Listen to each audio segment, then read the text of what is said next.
सिंह जो कि रहने वाला है थाना फतेहपुर गया जिला का, वहाँ का रहने वाला है। तो उसकी जब पहचान हो गई तो विधिवत 30/7/2026 को वहाँ पर हम लोग की टीम गई, गया पुलिस की सहायता के साथ हम लोगों ने वहाँ फतेहपुर में उसके एड्रेस पे रेड भी की। तो उक्त में अभियुक्त चंदन सिंह तो फरार पाया गया घर से, पर वहाँ से हम लोगों की जब्ती हुई थी जिसमें 49,500 रुपीज़ नगद हम लोगों ने जब्त किया।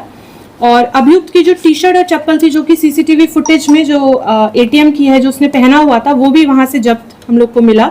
एक फ़ोन पे कंपनी की स्वाइप मशीन हम लोग को वहाँ पे जब्त हम लोग ने की। एक मोबाइल था और लोहे का प्लास था 2, पेचकस 1 और एक चाकू को हम लोगों ने विधिवत जब्त किया। तो उस समय अभियुक्त चंदन सिंह फरार पाए गए थे। तो उसी क्रम में लगातार हम लोग छापेमारी कर रहे थे, सूचना संकलन कर रहे थे। उसी आलोक में कल हम लोग के द्वारा बांका जिला में उसको गिरफ्तार किया गया और विधिवत हमारे यहाँ लाया गया।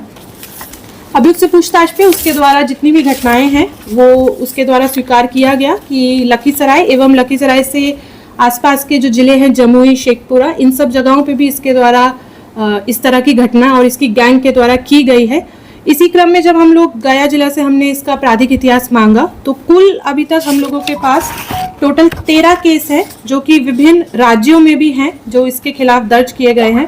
कुछ कांड पटना के हैं, वैशाली के हैं और कुछ कांड झारखंड के भी हैं जो हम लोगों को प्राप्त हुए हैं।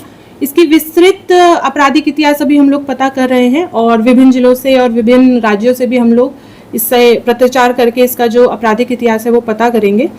तो टीम के द्वारा अच्छा काम किया गया है। इसने अपने साथियों का भी नाम बताया है तो उन लोगों पे भी हम लोग अब छापेमारी और रेड करके उन लोग को भी जल्द से जल्द हम लोग गिरफ्तार करेंगे। लखीसराय में कब से ये गिरोह जितना इसके कन्फेशन और हम लोग के जो केसेस दर्ज हुए हैं तो 20/6 को पहली घटना की गई थी और इसके बाद 11/7, 15/7 और 22/7 ऐसे 4 कांड कवैया थाना में दर्ज हुए हैं जिसमें एटीएम ऐसे मशीन में ये लोग अटका देते हैं फेविक्विक से चिपका के और फिर वहां पे इनका एक व्यक्ति जाकर, इनकी गैंग का एक मेंबर जाकर बोलता है कि इस नंबर पे कॉल कीजिए तो आपको मदद मिलेगी।